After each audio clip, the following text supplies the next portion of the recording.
Hi guys, अगर आप लोग हमारे चैनल पर नए हैं तो सब्सक्राइब करें और बेल आइकन को दबाकर ना करें, जिससे हमारा नोटिफिकेशन आप तक पहुंचता रहेगा। तो आइए, आज हम लोग पिछली वीडियो में हमने रासायनिक समीकरण के बारे में पढ़ा था। जहां तक हम लोग आपको बताए थे रासायनिक समीकरण तक बता दिए थे। हम लोग आगे आप लोग को बताए थे, बताने वाले हैं आज।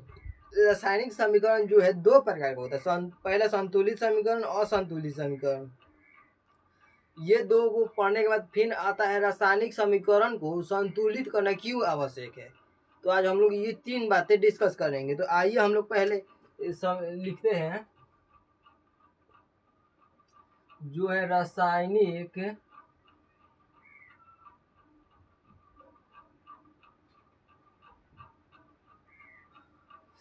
समीकरण दो प्रकार का होता है।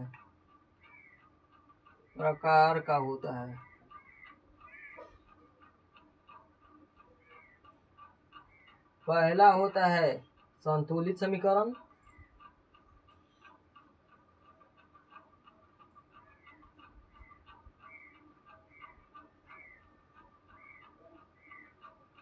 दूसरा होता है असंतुलित समीकरण।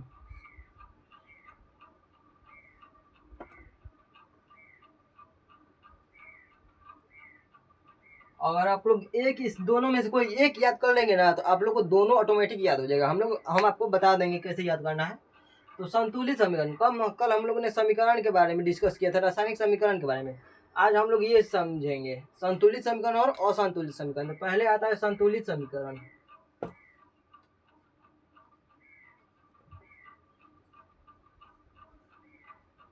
संतुलित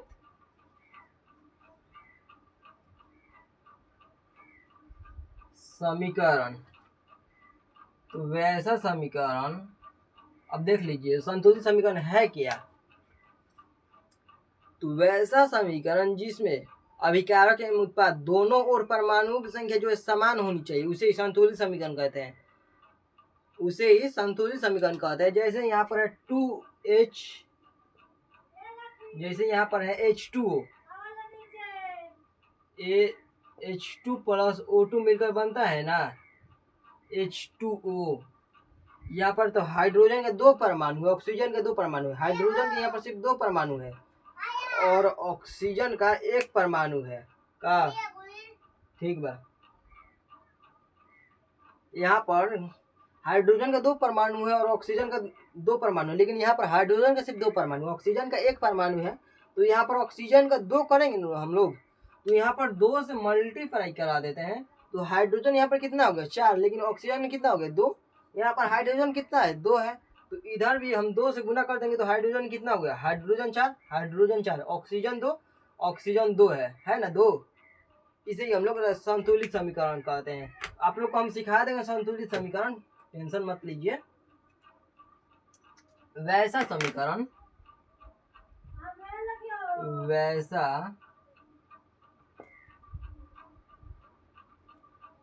समीकरण जिसमें अभिकारक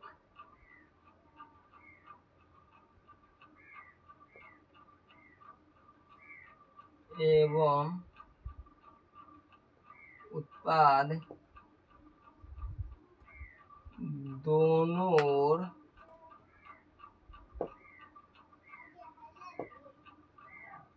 परमाणु की संख्या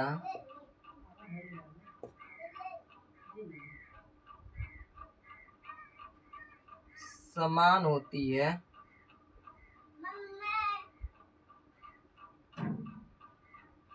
उसे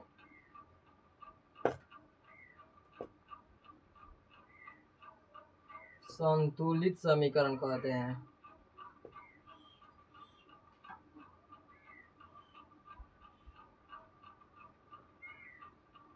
उसे हम लोग संतुलित समीकरण कहते हैं। अब आइए हम लोग आप लोग को संतुलित करना सिखा देते हैं। तो वैसा समीकरण जिसमें अभिकारक एवं उत्पाद दोनों और परमाणुओं की संख्या समान होती है, उसे हम लोग संतुलित समीकरण कहते हैं। दोनों ओर जो है परमाणुओं की संख्या समान होती है। जैसे यहाँ पर ले लीजिए Mg प्लस ऑक्सीजन मिलकर क्या बनता है, मैग्नीशियम ऑक्साइड। यहाँ पर मैग्नीशियम कितना है, एक है। यहाँ पर मैग्नीशियम कितना है, एक है। तो मैग्नीशियम तो ठीक है। ऑक्सीजन यहाँ पर कितना है, दो है। यहाँ पर कितना है, एक है। तो यहाँ पर दो लगा देंगे तो देखिए मैग्नीशियम एक है, मैग्नीशियम एक है। ऑक्सीजन कितना है, दो है। ऑक्सीजन यहाँ पर कितना है, दो है। तो ये संतुलित हो गया। दोनों ओर जो है परमाणुओं की संख्या समान होनी चाहिए। मैग्नीशियम में कितना परमाणु है, एक है। यहाँ पर एक है। ऑक्सीजन में दो है। यहाँ पर भी कितना है, दो है। तो ये जो हो गया हम लोग का संतुलित हो गया। ठीक। अगला हम ले लेते हैं जैसे H2SO4 H2 प्लस SO4 मिलकर बनता है, ये तो पहले से संतुलित है। और यहाँ पर H2SO4 दिया है। हाइड्रोजन कितना है, दो है। हाइड्रोजन कितना है, दो है। SO4 कितना है, दो है, चार है। और यहाँ पर भी कितना है, SO4, ये सल्फर है। ऑक्सीजन चार है, ऑक्सीजन चार। ये S क्या है, सल्फर है। सल्फर एक है। यहाँ पर सल्फर भी एक है। ऑक्सीजन कितना है, चार है। ऑक्सीजन चार। ये हम लोग का पहले से ही संतुलित है। अब अगला हम ले लेते हैं C2 प्लस O2 मिलकर बनता है कार्बन डाइऑक्साइड CO2। यहाँ पर कार्बन दो है, यहाँ पर कार्बन एक है। तो यहाँ पर पहले से ही हमको दिख रहा है असंतुलित है, मतलब बराबर। संतुलित का मतलब होता है दोनों पक्ष बराबर होना चाहिए। तो यहाँ पर कार्बन एक है, यहाँ पर कार्बन कितना है, दो है। तो यहाँ पर भी हम दो से गुना करेंगे। तो यहाँ पर कार्बन कितना हो गया, दो हो गया। यहाँ पर भी कार्बन कितना है, दो है। लेकिन ऑक्सीजन यहाँ पर दो है। यहाँ पर ऑक्सीजन कितना हो गया, चार हो गया। तो यहाँ पर क्या करेंगे हम लोग, दो से गुना कर देंगे। तो यहाँ पर कार्बन दो है, कार्बन दो है। ऑक्सीजन चार हो गया ना। यहाँ पर ऑक्सीजन कितना है, चार है। ये इसमें दो से गुना करेंगे तो चार हो गया, यानी ऑक्सीजन हम लोग का चार है। ठीक है। और एक दो ले लेते हैं, उसके बाद आप लोग को समझ में आ जाएगा अच्छे से। चलिए और एक दो हम बता देते हैं आप लोग को। अब एक दो ले लीजिए आप लोग, क्या, हाइड्रोक्लोरिक अम्ल H2 प्लस Cl2 मिलकर क्या बनता है, HCl। यहाँ पर हाइड्रोजन कितना है, दो है। यहाँ पर हाइड्रोजन कितना है, यहाँ पर हाइड्रोजन सिर्फ एक है। तो यहाँ पर हम लोग, यहाँ पर हाइड्रोजन कितना है, यहाँ पर दो है, यहाँ पर एक है। तो यहाँ पर दो करेंगे ना, दो हो गया ना। तो यहाँ पर हाइड्रोजन दो है, हाइड्रोजन दो है। क्लोरीन कितना है, दो है। यहाँ पर क्लोरीन कितना है, दो है। तो ये हो गया संतुलित। संतुलित हो गया ना। अब संतुलित हो गया ना, हो गया। यहाँ पर आप लोग को समझ में आ गया होगा।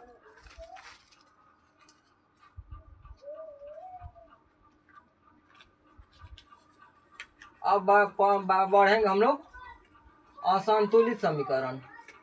पहला बता दिए संतुलित समीकरण, दूसरा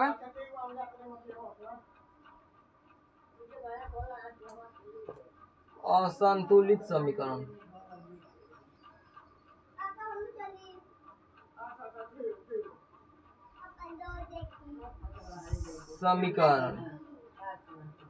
तो वैसे समीकरण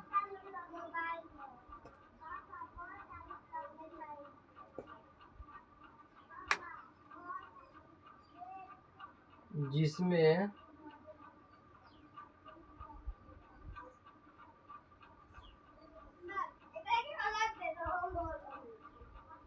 अभिकारक एवं उत्पाद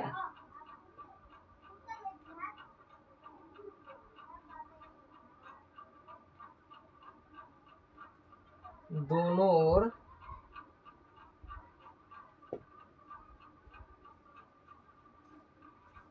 परमाणु संख्या, वैसे समीकरण जिसमें अभिकारक एवं उत्पाद दोनों ओर परमाणुओं की संख्या असमान होती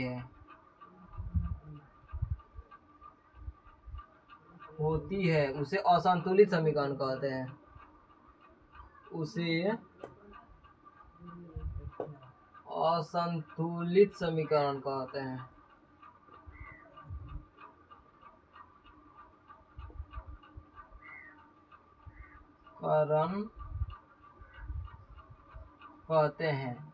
अब असंतुलित समीकरण जिसमें दोनों और अभिकारक एवं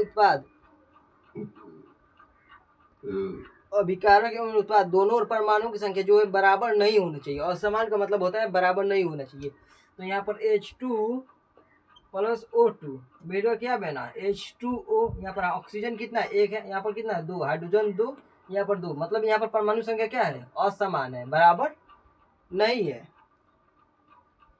H2 प्लस Cl2 यहाँ पर क्या बन गया HCl। हाइड्रोजन 2, हाइड्रोजन 1 है, यहाँ पर क्लोरीन 2 है, यहाँ पर क्लोरीन 1 है, मतलब ये भी बराबर नहीं है, तो ये भी असंतुलित हो गया।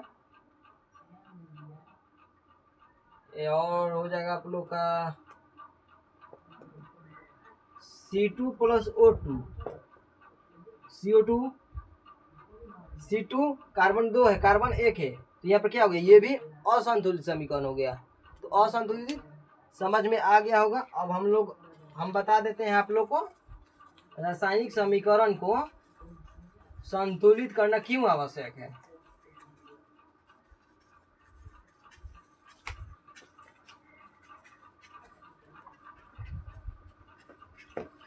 रासायनिक समीकरण को संतुलित करना क्यों आवश्यक है, ये क्वेश्चन पूछता भी है बोर्ड में।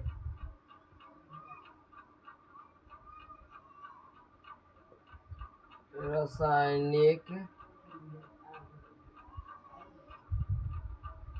समीकरण को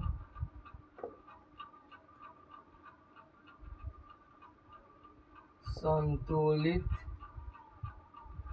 करना क्यों जरूरी है। रासायनिक समीकरण को संतुलित करना क्यों जरूरी है। तो रासायनिक समीकरण को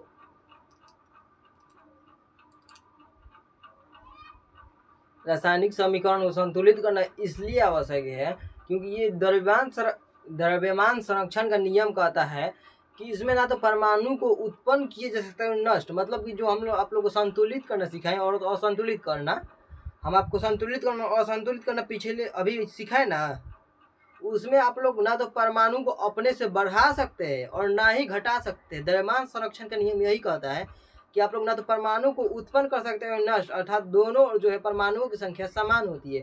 इसलिए रासायनिक समीकरण को संतुलित करना आवश्यक होता है, इसीलिए हम लोग का रासायनिक समीकरण को संतुलित करना आवश्यक होता है। तो इसका आंसर लिख लेंगे हम लोग, रासायनिक समीकरण को संतुलित करना क्यों जरूरी है। रासायनिक समीकरण को तो हम लोग को कहता है द्रव्यमान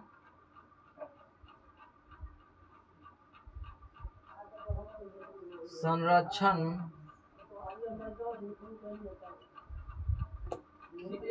नियम के अनुसार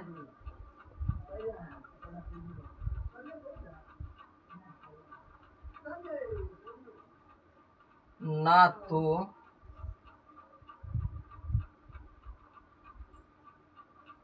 परमाणु को उत्पन्न किया जा सकता है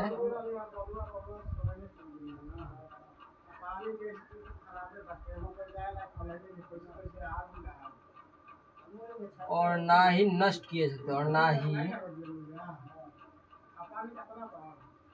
नष्ट किया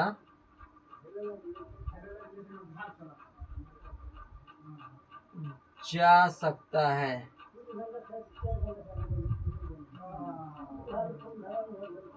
अर्थात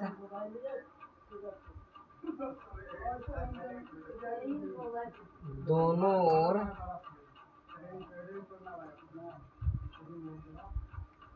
परमाणु की संख्या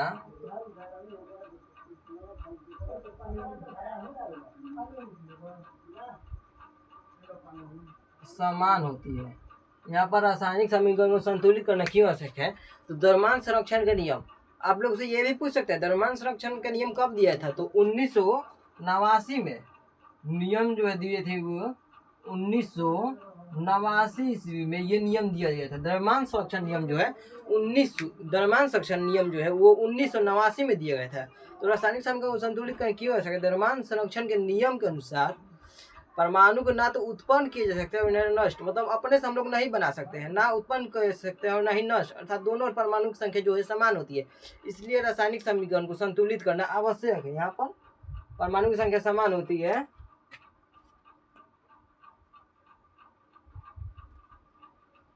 इसलिए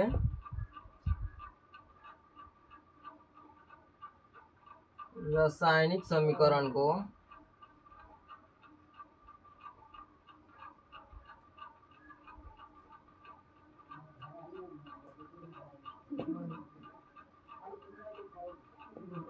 संतुलित करना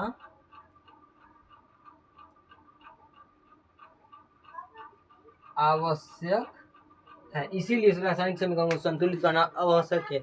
और एक बात, द्रव्यमान संरक्षण का जो नियम है ना वो लेवोजियर ने दिया था। कौन दिए थे? लेवोजियर ने। तो चलिए हम लोग का हो गया, धन्यवाद, बाय।